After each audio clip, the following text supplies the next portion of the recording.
Welcome back to SK1Kiss and we are back again with another video of mine and आज हम लोग कुछ special cases देखेंगे of the Euler-Lagrange equation. हम लोगों ने डिराइव किया था लास्ट वीडियो में, हम लोगों ने डिराइव किया था and well here we can consider some special cases, reason to do so, why not just struggle with whatever problem is coming, सीधे यूलर-लैग्रांज इक्वेशन हर केस में अप्लाई करो। It is always good to know some special cases क्योंकि उससे चीज़ें काफ़ी simple हो जाती हैं। So it's really a simplification of some sort, right.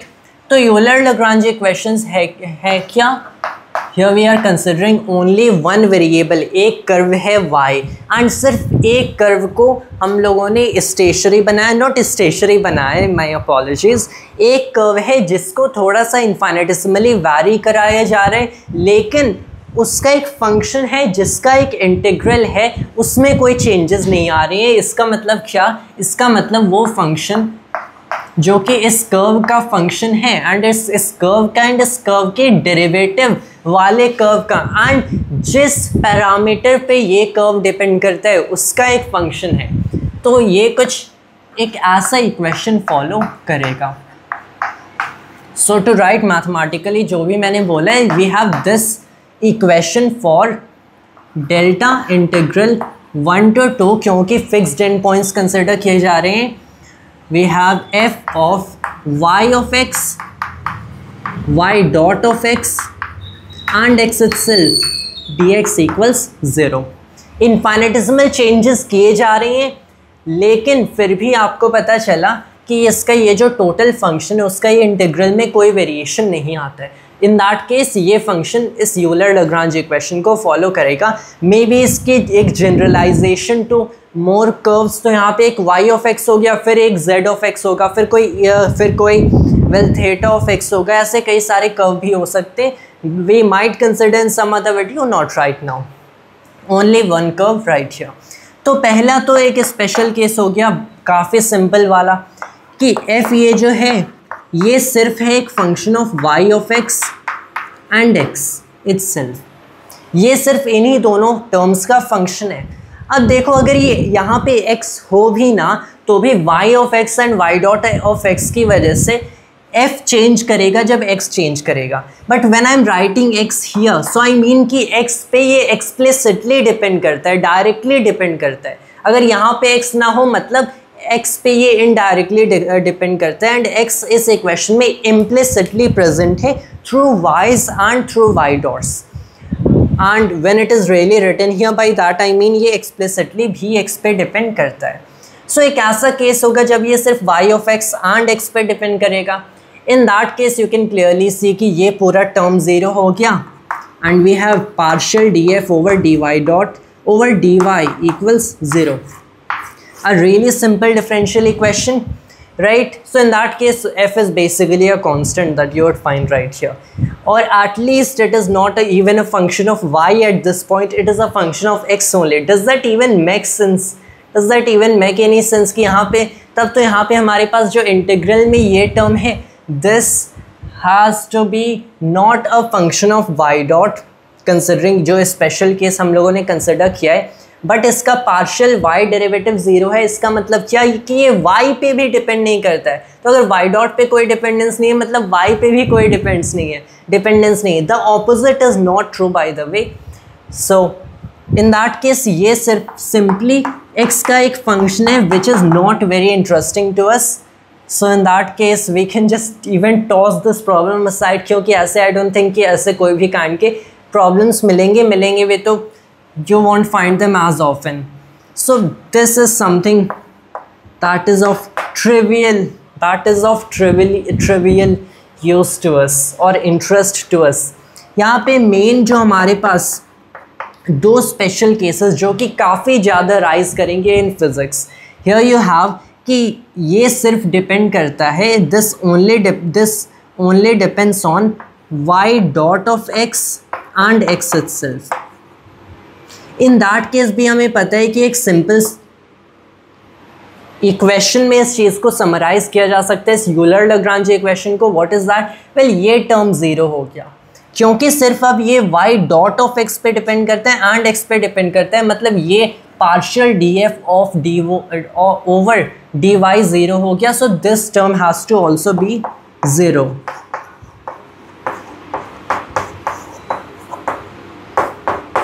अब देखो अगर ये टर्म 0 है, इसका मतलब क्या है? इसका मतलब df over dy dot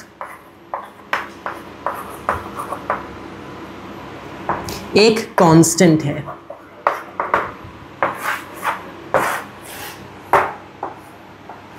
and this is partial derivatives by the way. So that is what it means. तो अगर आपके पास df ओवर dy डॉट है, does this depend on x? It may और may not depend on x, क्योंकि partial derivatives involve हैं. हो सकते हैं ये फंक्शंस कुछ ऐसे नेचर के कि इनके partial derivative of this term, partial x derivative of this term might cancel out, जो y डॉट की वजह से या फिर y डॉट की वजह से डिपेंडेंस दूसरी आएगी ऑन x, उससे हो सकता है कैंसिल आउट कर देगा. सो you have a 0 right here.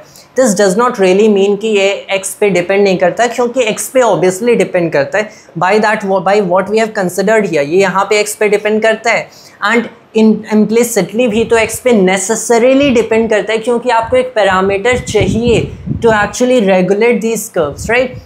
सो अगर ये कर्व है तो ऑब्वियसली कोई पैरामीटर होगा जो कि इस कर्व के पॉइंट्स को डिटरमिन करेगा. यहाँ पे हम लोगों ने x कंसिडर किया है, x कंसिडर किया एक कोऑर्डिनेट है and that's good, but that is not necessarily x. You have to know इन वेरिएबल्स को रिप्लेस कर सकते हो. इन फैक्ट जब हम लोग फिजिक्स करेंगे, it's not going to be x, it's going to be what always moves at least in well classical mechanics non relativistic physics at the same speed to all observers, and that's of course time.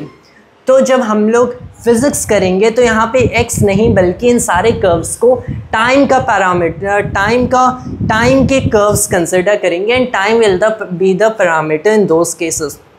For now we have considered x when we are actually doing mathematics only. So this is a really important equation that we can know. The third and the last special case would be कि ये depend करता है सिर्फ y and y dot पे. अब x पे explicitly नहीं depend करता है, इम्प्लिसिटली ऑब्वियसली करता है, क्योंकि y एंड y डॉट्स हैं themselves functions of x, but that is all. ये x पे सिर्फ उन फंक्शंस के थ्रू ही डिपेंड करता है. x खुद इस फंक्शन में कहीं बिना y एंड y डॉट के अपीयर नहीं होता. What about this case? Well it might not be very apparent कि यहाँ से कोई ऐसी special equation of the Euler Lagrange equation बनाई जा सकती है, but it can actually be possible. So what do we do? क्या यहाँ पे इसका पार्शियल एक्स डेरिवेटिव में ब्रेक करेंगे and all that? No, that's not what we are going to do. Rather हम लोग करते हैं कि अगर यहाँ पे f is a function of y ऑफ x and y dot of x, let's see कि f कितना क्विकली चेंज होगा जब x खुद चेंज होगा. So here we consider df over dx, the total x derivative. What is that? Well, we know df over dx क्या हो जाएगा. It is basically, you know, इस टर्म पे डिपेंड करता है एंड इस टर्म पे डिपेंड करता है. So first of all, let's consider this dependence. It has to be, well, df over dy times में dy ओवर dx, ये एक टोटल डेरिवेटिव होगा. So you have y dot plus में, अब इस टर्म पे भी डिपेंड करता है, so will have partial df over dy dot. अब इस टर्म का y डॉट का total x derivative, so we have y double dot. एक चीज़ यूलर लैग्रांज इक्वेशन सब यूज़ की जा सकती हैं. Partial df over dy, d over dx of partial df over dy dot की से इक्वेट कर सकते हैं. So this is d over dx of partial df over dy dot times y dot plus partial df over dy dot times y double dot. एक चीज़ यहाँ पे देखी जा सकती है कि विच इज़ क्विट इंटरेस्टिंग, कि यहाँ पे इस पूरे टर्म को मैं क्या लिख सकता हूँ? इस पूरे टर्म को मैं लिख सकता हूँ आज d over dx of, here we have df over dy dot times y dot. क्योंकि अगर इस चीज़ को मैंने ब्रेक किया so it would basically become d over d x of partial d f over d y dot multiplied by y dot plus में partial d f over d y dot multiplied by y double dot, right. तो इस चीज़ यहाँ पे हम लोगों ने देखा कि प्रोडक्ट रूल से तो ये दोनों टर्म मिलके बन जाते हैं d over d x of the partial d f over d y dot times multiplied by y dot, right. अब देखो d f over d x is equal to d over d x of f is equal to d over d x of this term. Since इनके x derivatives equal हैं, इसका मतलब कि ये सिर्फ एक कांस्टेंट से ही डिफर कर सकते हैं, right. So that's really how derivatives work. मतलब f and partial d f over d y dot सिर्फ एक कांस्टेंट से ही डिफर करते हैं।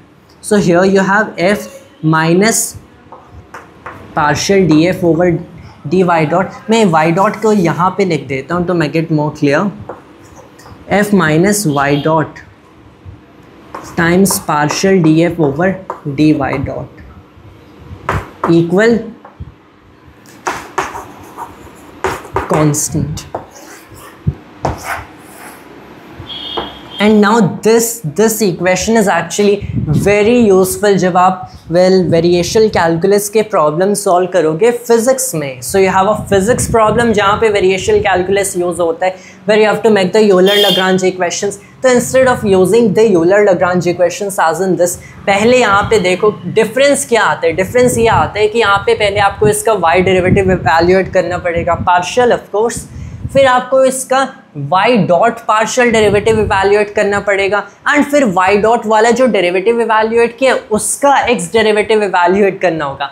नाउ सी, उसका जब एक्स डेरिवेटिव इवैल्यूएट करोगे तो कैसे करोगे, यहाँ पे obviously y dot and y आपको दिखेगा।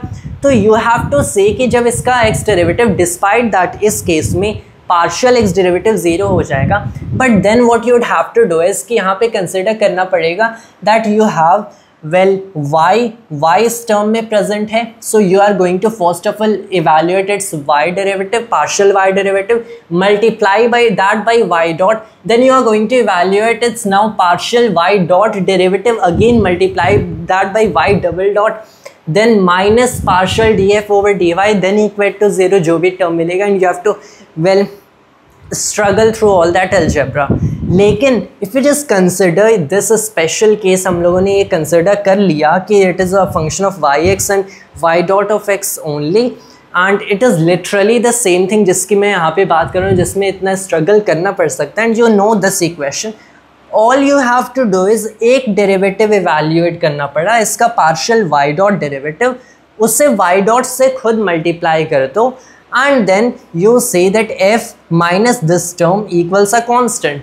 फिर ये जो इक्वेशन है, since you will somehow get into some x's and some y's and some y dots, इस इक्वेशन, ये जो इक्वेशन मिले इक्वल सम कांस्टेंट, इसका एक फर्स्ट इंटीग्रल लेने पे you can learn a lot about the system and may be आपको एक फर्स्ट इंटीग्रल लेने पे पूरा सॉल्यूशन भी मिल जाए। So that is how easy it becomes. How about this case, does it make things any easier? Well here यहाँ पे काफ़ी अपेरेंट हो सकता है कि सिंस ये y पे एक्सप्लिसिटली नहीं डिपेंड करता तो partial y derivative equal zero, that is very apparent in this case. So all we have to do is d over dx of df over dy dot, but now we can think of कि well we have d over df over dy dot, वो जब हम लोग evaluate करेंगे जो कि either case में evaluate करना पड़ेगा। So you evaluate that. Do you want to again evaluate d over dx now? Of course you don't want to. So instead of mindlessly working through it, you notice कि ये y पे तो depend करता ही नहीं है। तो पहले तीनों डिफरेंशिएशन कैरी आउट करने से पहले मैं क्या करता हूँ, पहले इस इक्वेशन में जितने भी टर्म ज़ीरो बन जाते हैं उन्हें देखता हूँ एंड आई सी कि ये टर्म तो पहले से ज़ीरो है, मतलब ये टर्म खुद भी ज़ीरो हो गया, ये ज़ीरो हो गया, मतलब यहाँ पे मुझे सिर्फ एक डिफरेंशिएशन करना है and that is df over dy dot, and now that should equal a constant. So this also does make things a lot easier. The trouble is कि काफ़ी लोग mindlessly equations को solve करते हैं but they want look कि कितने सारे terms zeros and one बन जाते हैं Well, 0 is my favorite number. If you know that it is so easy to work with, of course it is. So it makes things a lot easier, and you can actually, while doing that, you can clearly solve it. You can simply solve it and focus more on the result than mindlessly working through the calculations, where you'll have no time and energy left to actually study the solution itself. So that was all for this video of mine, and thanks to all viewers.